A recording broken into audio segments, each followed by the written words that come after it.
In today's episode of Leadership English, we're going to talk about the benefits of advocating for yourself and for your team to get communication training that is made specifically for your experience as a non native speaker. My name is Tanya Suarez, and I'm a communication coach specializing in working with international professionals who are non native speakers. And if you haven't already, make sure to go to tanyasuarez.com/lead to download this awesome 13-minute training about the 3 essentials of American leadership communication. Understanding cultural differences can really help you have more clarity and communicate more effectively. Now, what we're going to do today is we're going to not only go through the benefits of getting very specific training, but I'm also going to show you how to present things in a persuasive way. Because there is a difference when you're a non-native speaker, you tend to be so focused on being correct that a lot of times I find that my clients will share the what. We'll just get very factual because that's a safe zone.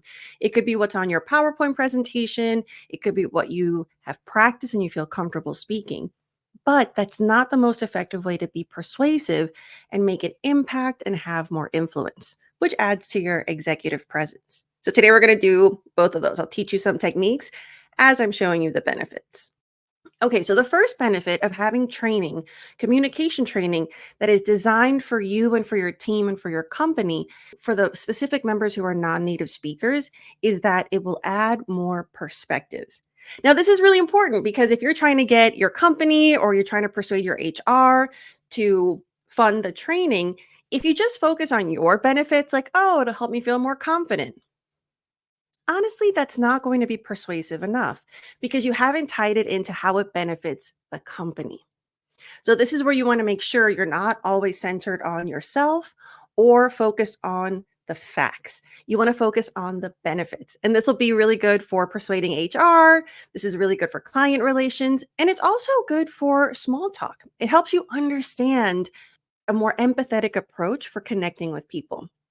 So, what I mean by more perspectives and how this benefits the company is that a lot of times, even at the highest C suite level of leadership, I find that when a non native speaker is in those positions, it can be really daunting. It can be really nerve wracking to see that most of the company might be native speakers. And so they participate in meetings, they share their ideas freely because they don't have that self consciousness of feeling they're going to be judged for how they pronounce something or their grammar.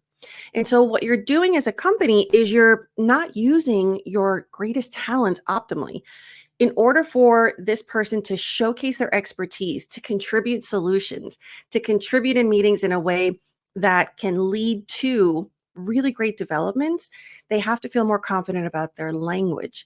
And so, this is a difference between leadership communication training that's standard for native speakers and really offering something that's specific to the non native speaker experience because their issues are different, which means that the solutions are going to be different and they need to be a little more tailored to help them work through that confidence barrier, that linguistic barrier, and not only be able to communicate it clearly, whereas maybe for a native speaker, it's just about being more persuasive.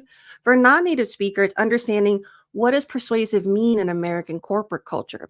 It's also about having the confidence to speak up and not worry about making mistakes. So, this is an added layer that can be really beneficial. And the more perspectives that you have, the more solutions that you have. And again, you're paying top dollar to have these managers and executives. You want to get the most out of them. These people are so full of knowledge and experience, and you're not getting that from them if they can't communicate that confidently. Another benefit is better representation. Now, of course, this could mean from the DEI perspective that you have more diverse voices. But what I actually mean, and again, this is the difference between trying to persuade someone based on what you think is good, because you might think absolutely diversity and inclusion are really important. Sometimes that's not going to convince a company to invest tens of thousands of dollars in training. So you want to focus on, okay, what will persuade them, what will help them see the value that they get by offering me this training or my team or my company. What I mean by better representation is that for non-native speakers, because there are those moments of insecurity that might make them be more serious or shyer, or perhaps because of cultural differences, they might be more aggressive instead of diplomatic because that's the way that you negotiate in their culture, and they don't realize that that's not the most effective for the American culture. And so, what I mean by better representation is that your executives and your managers, they're able to represent the company better.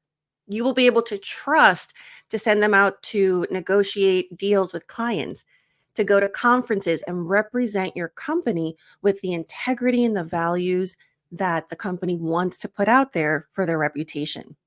So, this is what I mean by better representation. Of course, we want more diversity, but at the end of the day, that might not be the convincing factor for your company to invest in this kind of bespoke training. But when you present to them, this will help you have way more people as a resource to put in these situations instead of always sending the same three because the rest of the team doesn't quite have that communication solid. This will be an added benefit.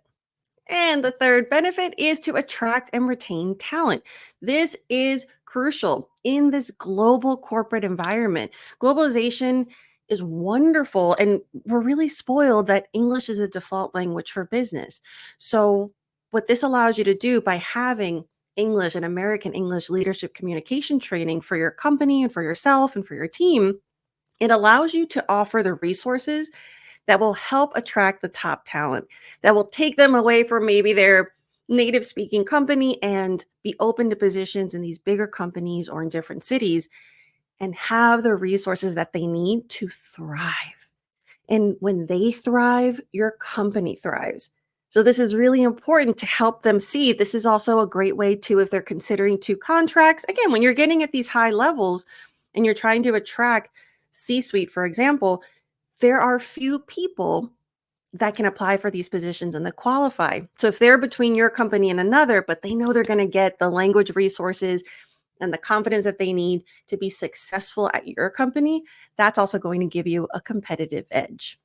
And it doesn't have to be super complicated. What I find that a lot of companies shy away from is, oh, then we have to pay this team and put them in hotels and all these other complications. But the beautiful thing about virtual culture is that you can have top talent anywhere in the world come to you anywhere in the world.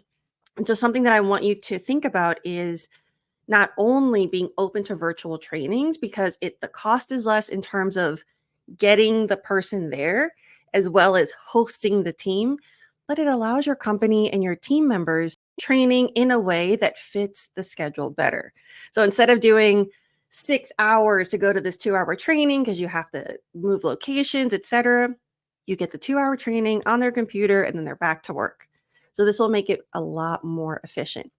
Now, when you're doing these workshops, I will give you some tips. Whether you're working with me or you're working with other communication coaches, don't go for general topics. What I do is I make sure that not only am I talking to the HR, but I talk to the managers of the teams that I'm training because I want to know, yes, I have my standard template for the trainings that I do, but I want to know specifically not only just for your company, but for the 20 people that I'm training in your team, what are their weaknesses?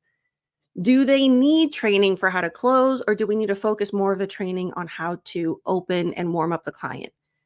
That's really going to help me. For example, I had a meeting with a manager and she really was able to break down, you know what? We really need email training. We do most of it's not really about spoken English. We do most of our sales via writing, and the email correspondence is really not effective enough. So that was really helpful because instead of doing this general American communication training, I was able to give them very specific tips on email culture. And then I was able to actually make it more bespoke and have the team send me email samples so that I could show them, pinpoint, this is what you're doing and this is how you can do it better. So the transformation is a lot faster and you'll see the impact of that much sooner. Now, for online training, this is great because it could be a program. For example, I have a leadership communication program. That's something that's self-paced. For mine, it comes with group training. So not only do they get this really amazing, intensive online program, but they also have a chance to ask questions and to be pushed a little further. And this is something that I don't want you to just send your team to. Take the time to coordinate with the trainer and let them know this is what I see being an issue. You might not know that it's a cultural issue, but the trainer will. So when I have managers or HR tell me some of their issues and I look at the demographics of who I'm training, I can tell, oh, okay, these are issues because of the cultural communication differences. So when you're able to present the problems, it'll get you the solutions better and faster. And for one-on-one coaching, this is awesome, especially for executives because they don't have as much time to go through group training. So I find with one-on-one coaching, it's a really great way for me to get in there and we identify what are 3 things or 5 things that are the most important for you, and we make sure that we target those, and then I can digress and find other things that might be beneficial to that skill. So, this is something that can be really helpful for you. And notice that when you're trying to persuade someone, when you're trying to connect with someone, make it less about you. For example, I could have said, oh, it's a lot easier for me to work from my computer instead of traveling to different cities and different countries. That's not going to impress you. That doesn't matter to you.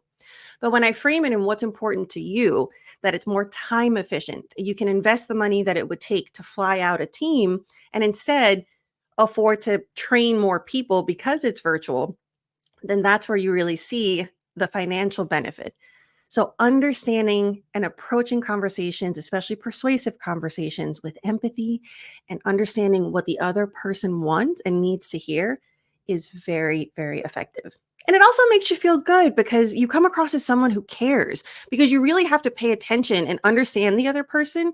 And that's a very, really great way to connect with people and to let them know that you see them and that you're here for them. Thank you so much for joining me for this episode.